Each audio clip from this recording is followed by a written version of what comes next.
let me start by saying sort of where I am. I am tired. And I assume you are as well, because the stuff just keeps coming over the transom. And as a result, I feel like there's a lot of stuff going on that I'm not calling attention to. And it's not from lack of interest.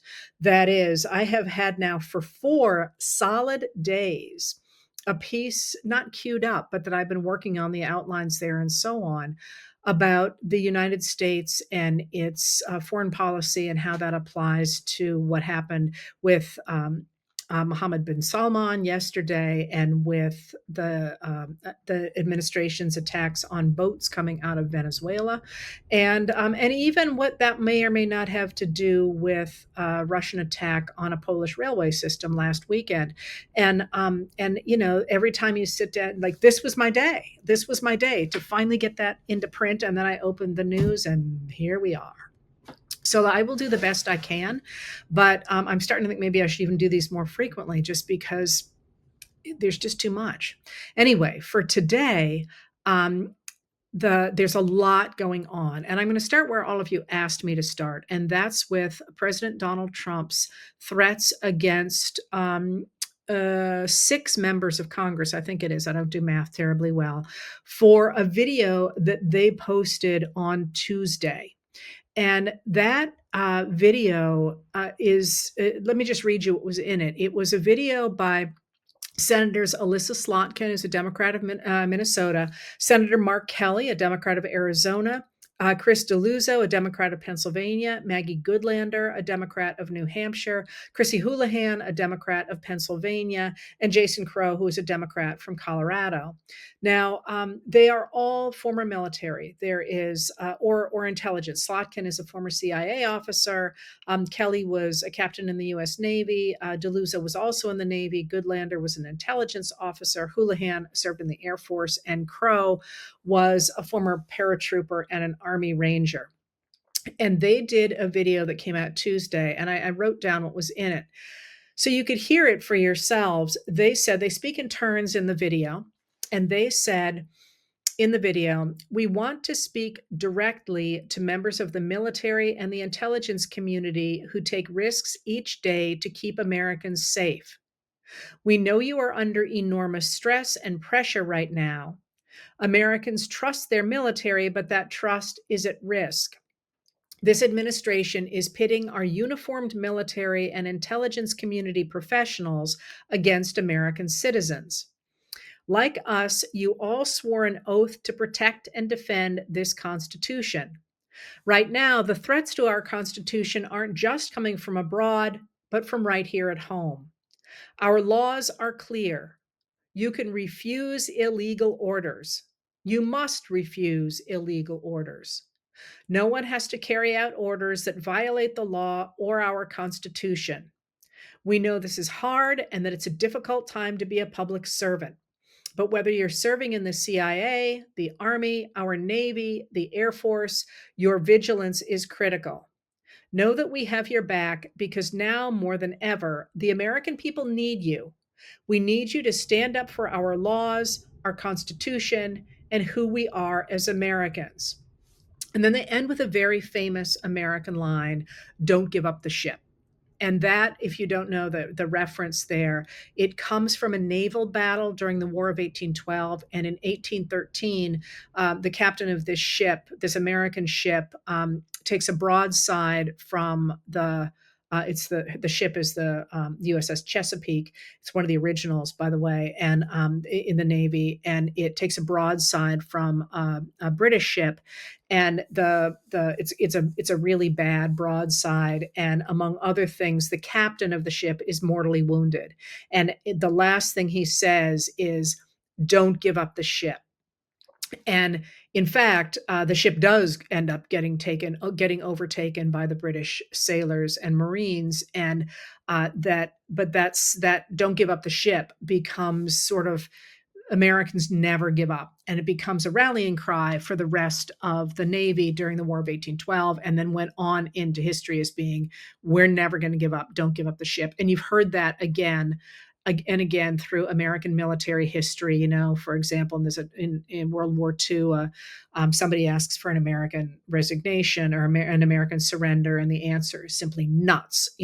That's Americans don't quit, and that's sort of what they were trying to convey there. Maybe more than you wanted to know about Don't Give Up the Ship, but I love naval history, and nobody ever talks about it. Anyway, in my next life, I'll get to do more naval history. Anyway, um, so they put up this video, and Trump was busy with MBS yesterday, Mohammed bin Salman, the crown prince of Saudi Arabia, and I don't think he saw it because when I read Truth Social this morning, which is the social media platform that Trump is part of, um, the real nasty stuff really starts after he appears to see maybe one of two things. The Washington Examiner, which is a right-wing coded newspaper, referred to the video yesterday, and so did Fox News Channel when Jason Crow from Colorado was on it, and he was being interviewed by a Fox News host, and really actually kind of owned the room. And after that, Trump posted and then reposted a number of attacks on those people who made the video, saying that they were traitors, that they had committed sedition, and that then he kind of upped it and reposted whatever it's called there, re-truthed on it. Somebody who said that they should be tried and executed, and he really leaned into that. And that, of course, has caused just an absolute furor, as it should. So, what you have here is a president of the United States calling for the execution of those he considers his enemies. And there is a bit of a parallel to that in American history that I may or may not tell you more about now. I will write about it this weekend if nothing else huge happens. But of course, one does not want the president calling for the deaths of lawmakers. This is really completely unacceptable.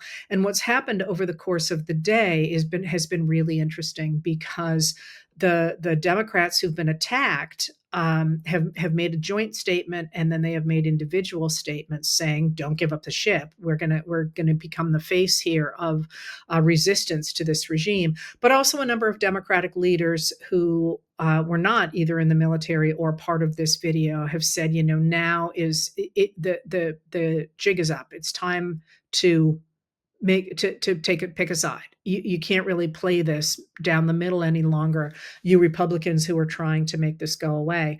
And I have been out straight all day. That is very busy all day. So I have not thoroughly read the news. But to my knowledge, and please correct me if I'm wrong, um, I have not seen a Republican taking a stand against this. And that's really interesting. And I'd be really surprised if no one does. Certainly, White House Press Secretary Carolyn Leavitt tried to say, he doesn't really mean it. It doesn't matter what he's up to right now. That was simply unacceptable. And should it get him impeached? Sure, it should. But is it going to? I don't know. Probably not. But let me walk you through that for a little bit, because there's a lot of things I think that are really interesting going on today, and perhaps yesterday, and really for the last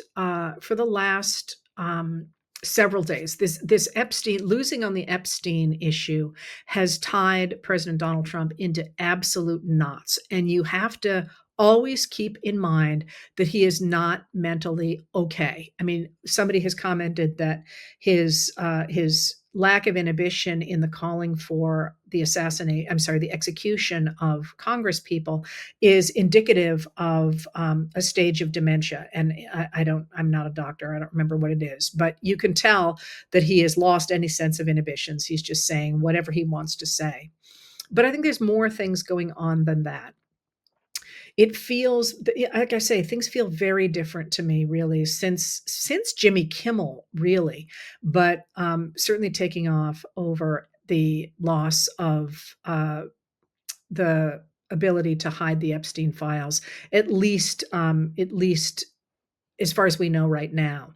And what I mean by that is that the reason that the vote for the bill requiring the Department of Justice to release the Epstein files within 30 days of the passage of the bill. The reason that that was a big deal is because it showed that Trump had lost control of the Republican Party. And that's not to mean entirely, he's not completely out, but they have moved in lockstep with him since really 2018. When by 2019, as we know, in his first impeachment, even all the Republican senators, according to Ted Cruz, believed he was guilty, but they voted to acquit him because they cared about keeping his voters behind him and they wanted to win the 2020 election. And then similarly, after his second impeachment, after the um, attack on the U.S. Capitol on January 6, 2021, Mitch McConnell said, the Democrats will take care of him for us. We don't have to go out on this limb. And so they acquitted him. Not all of them did at that point, but he did not. Not all voted to acquit him, but he was acquitted of both of those things. And they've really stayed behind him because they've wanted his voters, and that has enabled him to be sort of the Teflon president, that they just got behind him and repeated whatever he said, and they kind of tried to create their own reality. But when Republicans turned against him over the Epstein files, it demonstrated that they were no longer his to command, at least on that specific issue. But as I've said before, he's in real trouble on a lot of issues. He is badly underwater in terms of his popularity, in terms of how people think he's doing his job, in terms of how they think he's handling the economy, in terms of how they think he's handling deportations. He's had military officers and federal agents in U.S. cities, which nobody likes, and he is increasingly isolated and increasingly seemingly unable to figure out ways to get his base back, to the point that when he did an interview with Laura Ingraham on the Fox News channel within the last couple of weeks, he found himself defending himself and saying, I'm MAGA. I'm the one who invented MAGA. I'm the one who knows what it is. And he really looks as if he is losing his control of the party. So if you think about his lashing out the way he did, both at the Congress people today, but also at the Reporter, I think you can see somebody who is very, very concerned about his power slipping away. And he knows that it's happening. And now I'm going to do a little detour into the quiet piggy comment, because that's important. And because it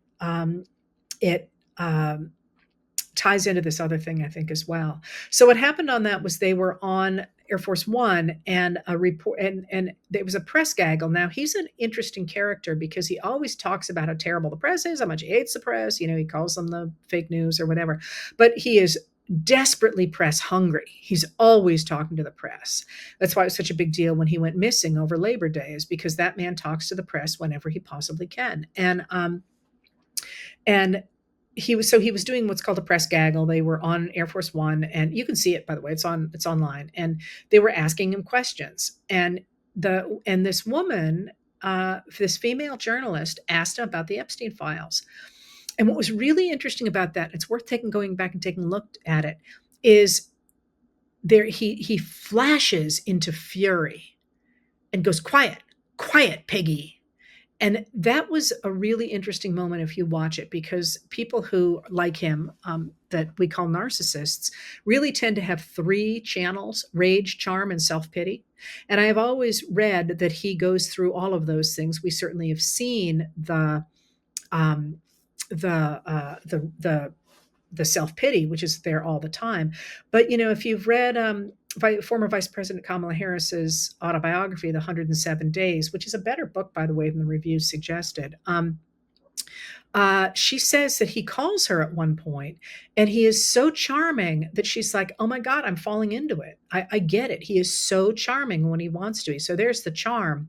But the rage we have read about and not seen.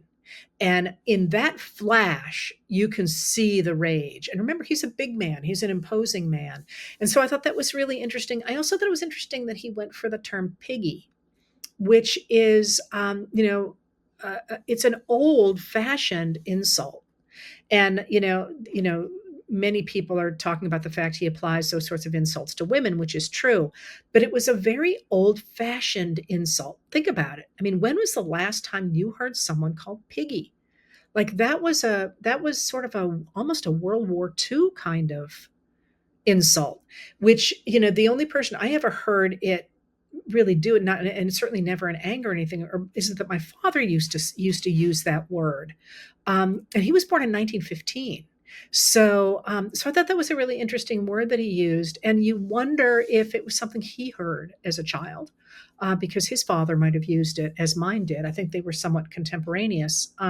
So I thought that was a really interesting flash of a lack of self-control and fury, and perhaps sort of reaching for the meanest thing he could think of because that's what he'd heard as a little kid. I don't know if that's true or not, and that's just me imagining, so maybe not. But I thought that was really interesting, and it suggested that he had lost control, that he did not know how to handle the Epstein files, and this was his way of going about trying to reassert control in a certain way.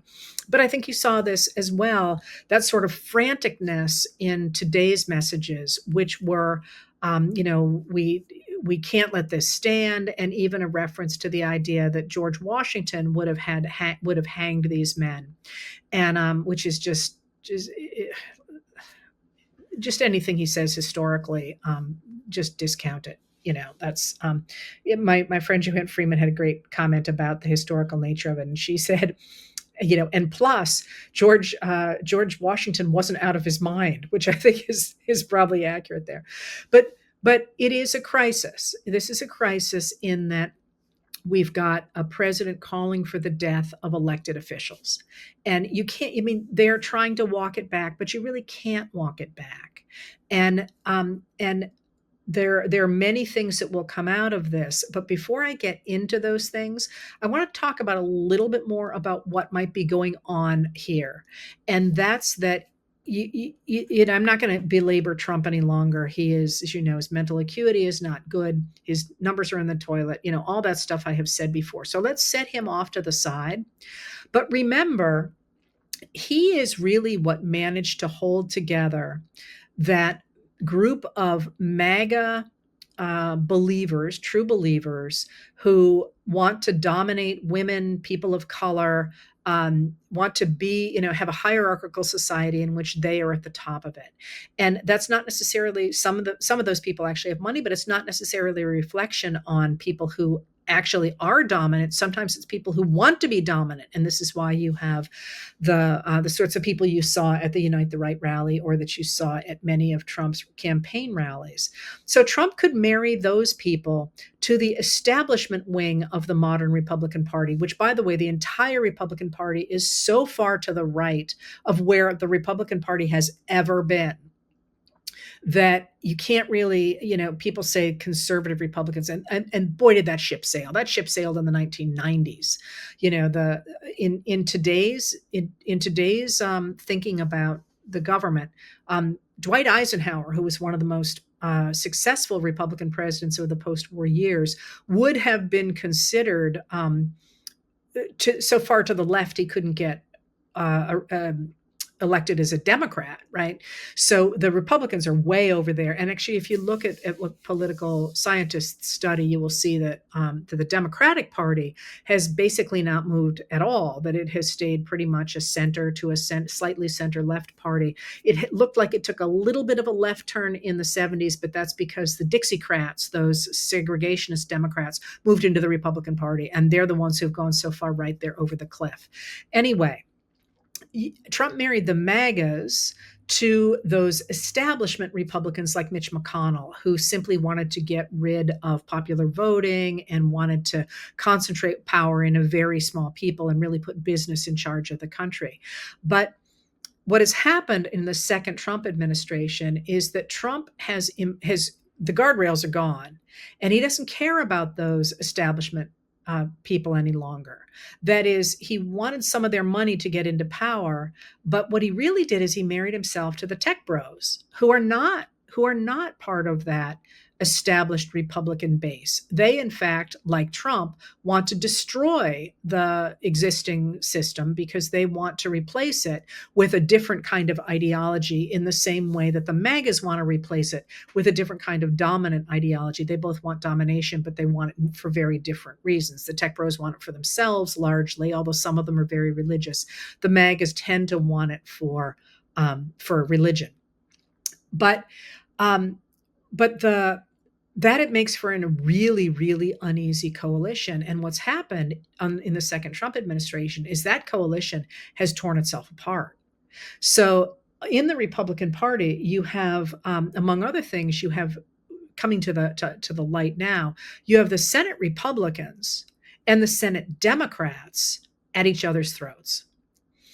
And you can see that in, for example, the fact that the House Speaker Mike Johnson, and Trump clearly thought they could get the Epstein files through the bill through the House because they could get it bottled up in the Senate. And the Senate took one look at that. The Senate Majority Leader, John Thune, is a Republican from South Dakota, looked at that, and he permitted Chuck Schumer to call, and probably asked him to call for a measure that would mean that as soon as the bill got to the Senate, it passed automatically. So Republicans would not have to go on the record for or against it. And if you saw those videos of House Speaker Mike Johnson being questioned about it after the fact, he was incredibly flustered and he was incredibly upset. And he was like, it needed amendments. It needed amendments. He was hoping they would bottle it up with amendments and the thing would get talked to death and it would never appear. And Thune was like, no, let's pass it. And that, of course, put Trump in the bind of having to sign it and so on. But you can see, and then the House, in turn, is pitching a conniption fit over the Senate's insertion of the measure into the continuing resolution to fund the budget of allowing the senators whose phone logs were looked at completely legally, by the way, because of their connection to the January 6, 2021 attack on the Capitol, to sue for that. And the House is like, and again, there's another great thing. The Senate puts it in, but they didn't include the House. So all the House members were like, what's going on here?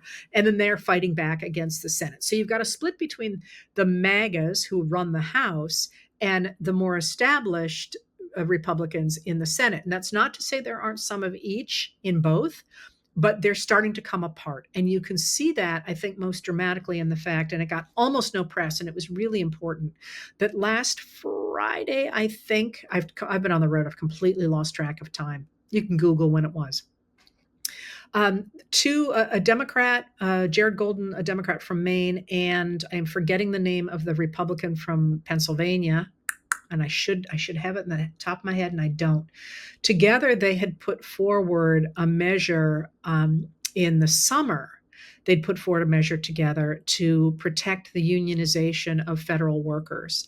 And the House Speaker Mike Johnson refused to bring it to the floor. So they wrote a discharge petition I think it was in August, and it was 2 votes shy of getting signed, which is, doesn't count. 2 votes short is nothing.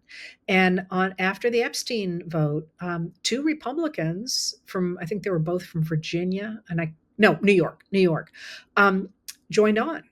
So that's 2 discharge petitions that will force, including the Epstein one, this is another one that will force the House Speaker to pull forward a measure that is really quite popular, the idea of union protections for federal workers. So you can start to see the Democrats and the Republicans start. No one's singing Kumbaya yet, but you can see places where they are coming together.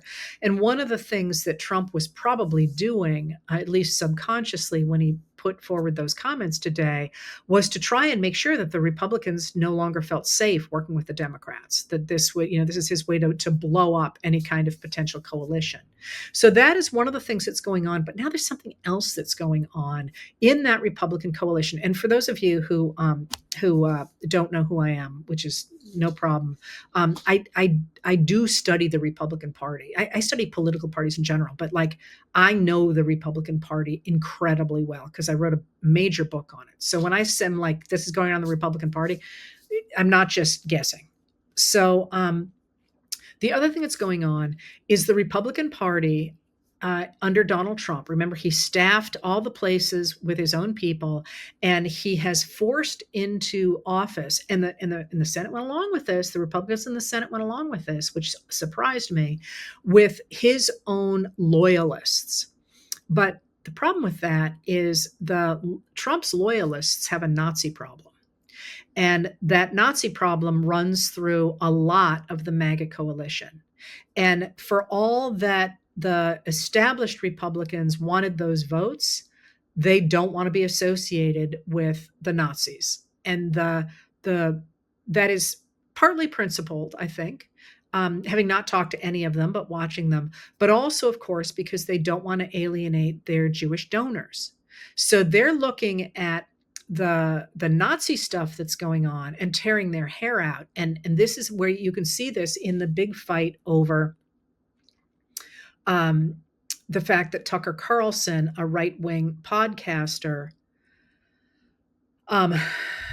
interviewed Nick Fuentes, who is the leader of the Groypers, and the Groypers are openly, Fuentes has spoken admiringly of Hitler. He is openly racist and sexist, and he thinks that the people, the more established Republicans, are not going far enough, and that many of the people, even in Trump's administration, are not going far enough. And so Tucker Carlson interviewed him and gave him a major platform. And that came right after the Young Republicans had that big thing about their private chat where they were talking about admiring Hitler. And there was a Republican who had a staffer who had a swastika over an American flag in his room. And now today, the Coast Guard has announced that, I think it's Coast Guard. Yeah, the Coast Guard has announced that nooses and swastikas will no longer be considered hate speech, which is just, come on, what are we doing here? So you can see this especially out of Defense Secretary Pete Hegseth. And just FYI, it is still the Defense Department. They want to call it the Department of War, but the Congress has to make that change. They're changing all the signage at a cost of what looks to be as much as $2 billion, but it is still Defense Secretary Pete Hegseth, no matter what he wants to call himself, until Congress makes that change. And it's the Defense Department. Anyway, you can see him really pushing this white nationalist stuff, and you can also see it in, for example, the exclusion of refugees from many, many countries, with the exception of South Africa, where they are being welcomed. And you can see it in a number of things, but you can also see it in all these sorts of policies. But the other one that I wanted to emphasize, because you asked about it, was the policy that came out recently from the Department of Education, which is a whole different kettle of fish, what's going on over there. But they changed the definition of what is considered a professional program. And a lot of you have asked why nursing, physical therapy, what else did I write down? Nursing, physical therapy, and physician's assistants and physical therapists are no longer considered professional degrees from the Department of Education. And that's a couple of things going on there. One is the Department of Education is trying to cap the amount of money that people can borrow for higher education. And if by defining these as not professional degrees, the cap is lower. But if you listen to all of those things, they are coded female and often coded people of color. Whereas the things that are professional degrees are coded male, although with one really interesting exception. They are coded male and they are usually coded white, which is, it certainly seems as if this is an attempt to strip out of professional employment and to make them unable to afford that education, people of color and women. Now, one of the interesting things, and I have not done a deep dive in this and almost certainly will not, but in their list of professions that appear to be coded male is veterinarian. And the trick to that, and I know a little bit about this for something that has nothing to do with any of this, is that veterinarians now are a majority female, which is interesting. the switch in that is something that people study because of how and why it happened. And my guess is they don't know that, or maybe they do, and I'm just observing something that isn't there, because it looks that way to me. Anyway, you asked why that was, and I'm going to go back now to the Republican Party. They are really making it very clear they want the United States of America to be white and male, and for the rest of us to live in positions of subordination to white men. And you can see that in any number of places, but it is very much part of the ethos of the Department of Homeland Security, for example, ironically, because it's got a woman in charge of it. But their posters and their signage and their words are very reminiscent of the Nazis in Germany in the 30s, and the um, and the policies like this, the many ways in which they're trying to make it really, really hard for people of color and for women to participate equally in society. And I'm going to go a step further and point out that while we are not talking nearly enough about it, the laws against reproductive freedom are literally killing women because they cannot obtain abortions when they need them for their health. And there was a big article in ProPublica within the last couple of days of yet another woman, one of many, who died because she couldn't obtain an abortion, and she got preeclampsia and she died. And that really is a war on people who are not male, right? So you have that going on in the Republican Party, that sort of Nazi problem. And the people who don't want to be associated with that because they recognize that it will simply destroy them with the voters. So over this, and I'm sorry, and here's in a couple other problems. You've got the problem of the fact these people are freaking incompetent. The people that Trump is putting in office. I wrote last night about Lindsay Halligan, who is prosecuting or trying to prosecute James Comey, the former director of the FBI. And, she had never tried a case before. She had never, she was an insurance lawyer and not an experienced one. And, apparently she's just messed this up 16 ways from Sunday.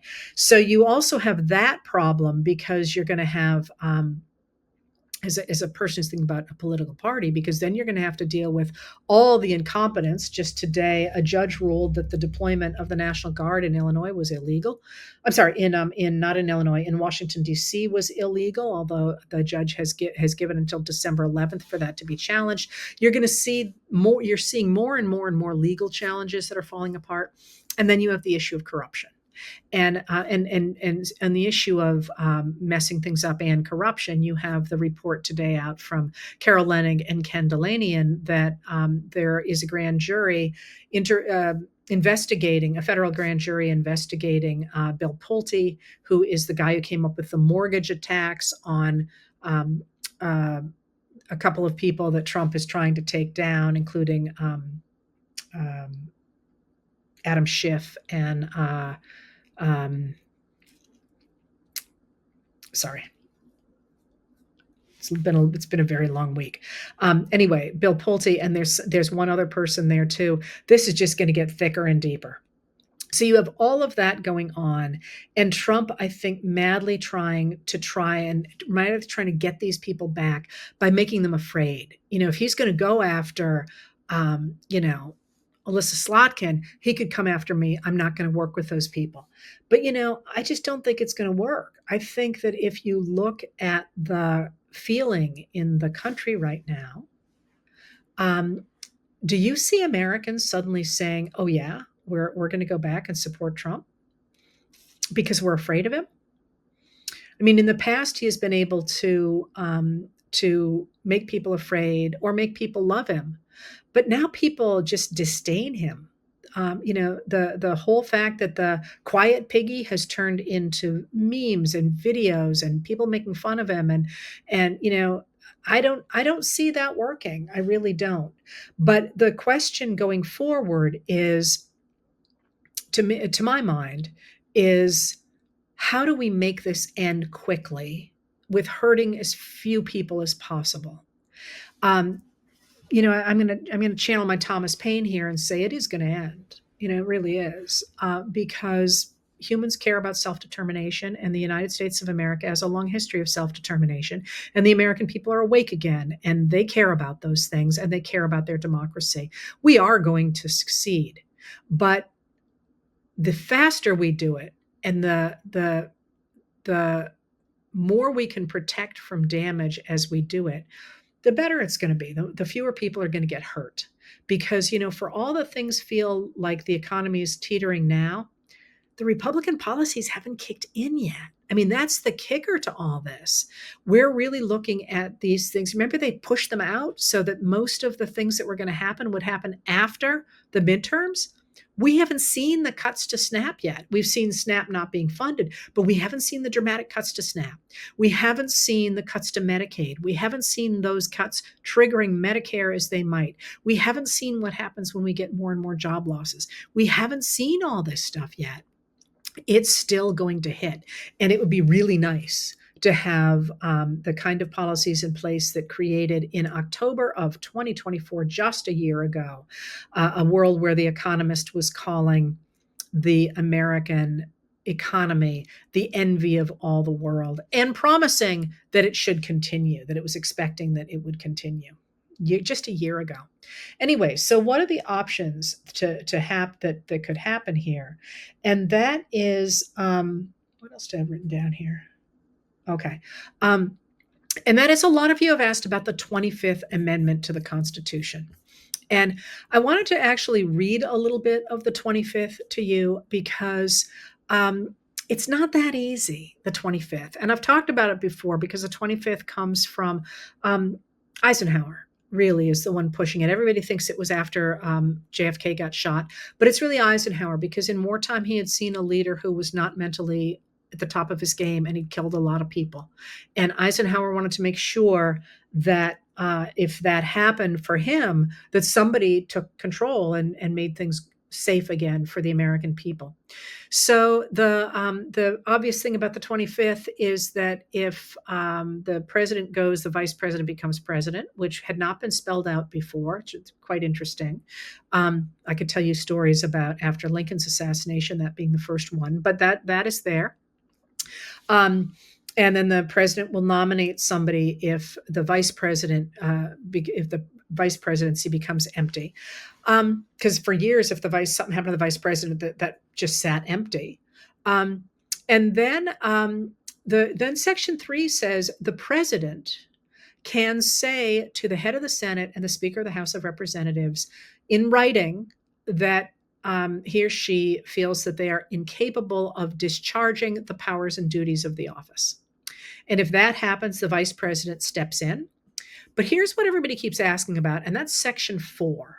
Section 4 is really very messy, especially in this case, because Section 4 says when the vice president, all right, now remember, in this case, the vice president is J.D. Vance, who does not have an independent voting base. He's trying desperately to pick up Charlie Kirk's people, but that's pushing him, and to keep those younger people. But they're going further right. They're going into that Nazi adjacent stuff. It really looks like Nick Fuentes is picking up a lot of them, which is pushing J.D. Vance way over into a lot of land that a lot of people don't like. So he may not want to get, he may want more time to step up before Trump goes.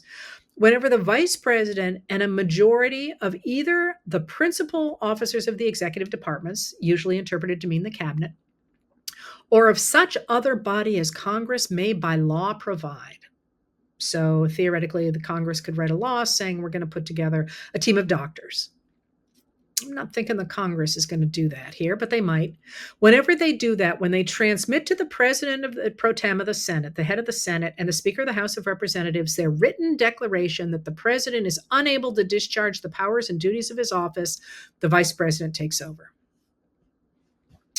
But then, when the president transmits to the head of the Senate and the head of the House of Representatives his written declaration that no inability exists, he resumes his powers unless, so you can say, no, I'm fine, and this would be something like you're undergoing treatment for something and you're not for 2 weeks, you're not going to be able to make good decisions. Then you can write and say, I'm all done, I'm good, and then you're back in office. Theoretically, this is certainly the way that somebody like Eisenhower thought about it. He shall resume the powers and duties of his office unless the vice president and a majority of either the principal officers of the executive department, generally assumed to be the cabinet, or of such other body as Congress may by law provide, transmit within 4 days to the president pro tem, to the head of the Senate and the Speaker of the House of Representatives, their written declaration that the president is unable to discharge the powers and duties of his office. Okay, so the president says, I'm fine. And this the majority of the people, the cabinet and the vice president say, nah, he's really not fine. Then, thereupon, if that happens, Congress shall decide the issue, assembling within 48 hours for that purpose, if not in session.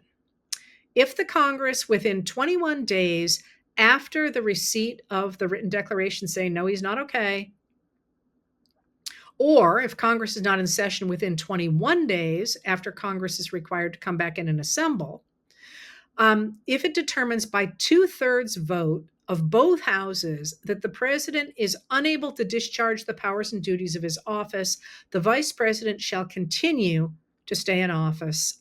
If they don't, if you don't get the 2/3 vote, the president's back in. So, I'm seeing a lot of calls on social media for the 25th Amendment to be enacted. Sure, Google it, because that shows up in algorithms. Put your weight on that one. But I don't see Attorney General Pam Bondi and Defense Secretary Pete Hegseth and Education Secretary Linda McMahon. He has, going along with this, he has staffed his cabinet with incredibly obsequious loyalists. So I'm not sure that's the pressure point. A more interesting pressure point right now is Congress, because those cabinet officers, they don't have to answer to voters. And when Trump's out of office, none of them's ever going to have a job again, really, do you think? Although it certainly looks as if Marco Rubio is going to be running for president. I think that's going to be a pretty heavy lift, to be honest. But what about members of Congress? Because the other place where you can put pressure is on members of Congress who in the past have refused to vote to either impeach Donald Trump in the House or convict him in the Senate because they wanted to keep his voters. But right now, what's he got to offer? He is hemorrhaging voters, and he is the economy is not going to woo anybody back. And you got these Epstein files hanging out there. And I maintain that there's something bad in them for Trump to be this upset about them. So I think when I look at it, the pressure point here to try and reclaim our country is Congress, is to force Congress finally to take a stand against this man. But what does that look like? What does that look like to actually make that happen? Pressure. Calling people, showing up, doing everything you're doing, protesting, including more and more people in this movement to get rid of this completely out of control president and administration. And you can see increasing pressure from the courts. You can see increasing pressure from the media, in part because the lawsuits against the media have gone nowhere. You're seeing it from more and more people speaking up. But in this moment, one of the things that this morning's meltdown from Trump on social media, calling for the execution of Congress members, has done, I think, in spades, is it has really illustrated that this is not about Democrats versus Republicans. It really isn't. It's about people who care about democracy, who care about the idea that our government responds to us, not to Elon Musk or Peter Thiel or any of the other people that are making money off it. By the way, somebody asked what on earth is going on with ICE when it actually doesn't seem to be accomplishing anywhere near what the administration is demanding of it. Think of all the money that is in ICE, all these contracts that are going to Trump loyalists to cosplay in Chicago. There's a lot of money behind that. And I, for one, am sick and tired of my tax dollars going to people in ICE rather than to feeding kids and to education. And it's our money and it's our government. And the more that we emphasize that the reality is the partisanship of the last many years, not just Trump, but before that, really all the way back into the 90s and even back into Reagan, was really fostered on the part of this radical group of Republicans who tried to divide the American people so that they could funnel money upward, which they did really dramatically, more than $50 trillion from the bottom 50% of Americans to the top 1% of America, top 1% of Americans. So recognizing that what we are doing right now is not fighting for a political party. And by the way, the number of people who are unaffiliated right now in the United States is rivals the numbers of people who think of themselves as Democrats or Republicans. But what we need to do is build this coalition that says, listen, right now we are fighting to maintain American democracy. And what that looks like to me in terms of policies might look very different to you in terms of policies. But what we can agree on is that we don't want a president who threatens to execute elected lawmakers for saying things which are not only protected by the First Amendment, they are reinforcing the law. The law is that service members cannot obey an unlawful order. And they use that word. They say that. They don't say the radical right is trying to turn this into they're saying that you shouldn't follow, lawful orders. That is not what they said. That's why I read it. So in this moment, what we are doing is we are reclaiming. Really, it's really interesting the degree to which we are reclaiming the ground on which we stood in the American Revolution. The idea that in that era where most of the colonists who lived in British ruled colonies had very little in common with each other. They came from different countries. They spoke different languages. They had different customs. They were trying to do all sorts of different things together. They had different religions. That was a really big thing. But they recognized that they had more faith in being able to rule together, to figure out how to rule themselves as a group, than they had faith that a bunch of people on a distant land who had their own interests in simply extracting resources from them would govern them fairly. And the language that we are using, the no kings, even for example, looks so much like that moment. And it also looks like the 1850s when the Democrats and the Whigs fell apart because the elite Southern enslavers, the Democrats in the American South, very different than the Northern Democrats, but they tried to take over the government quite literally and turn it into an oligarchy based on a hierarchy in which a very few white men ruled. And a lot of white men, because of course white men were the only ones mostly who could vote in that era, they didn't care at all about Black rights, and they certainly didn't care about women's rights or indigenous rights or Irish or Chinese rights, by the way, because those were on the table in that era as well, and Mexican American. Those were that because the Treaty of Guadalupe Hidalgo, there was actually a bit of a difference between those two things, but they didn't care about those rights. But what they did say is, we don't agree with each other about internal improvements or about finance or about immigrants, but we can agree we don't want to turn our country over to this small group of elites who are determined to make us at best work for them, become part of that mudsill class. And you see the same thing in the 1890s when you had this attempt to create this fervent partisanship in the United States, but instead what we got was a lot of people saying, I might not even speak your language, but both of our children are eating milk that has been adulterated with formaldehyde and chalk, and they're getting sick from it. Or in that era, they literally painted, there was no Food and Drug Administration, of course, at all. So people who sold candy would literally paint candies with lead paint, And kids would lick it, and of course, they would get terribly ill. That's where the idea of not taking candy from a stranger comes from. Of course, in the modern era, it's got a different meaning, but you didn't want your kids to be eating candy from a stranger because if they bought candy from that looked beautiful and started licking it, they could be licking lead paint.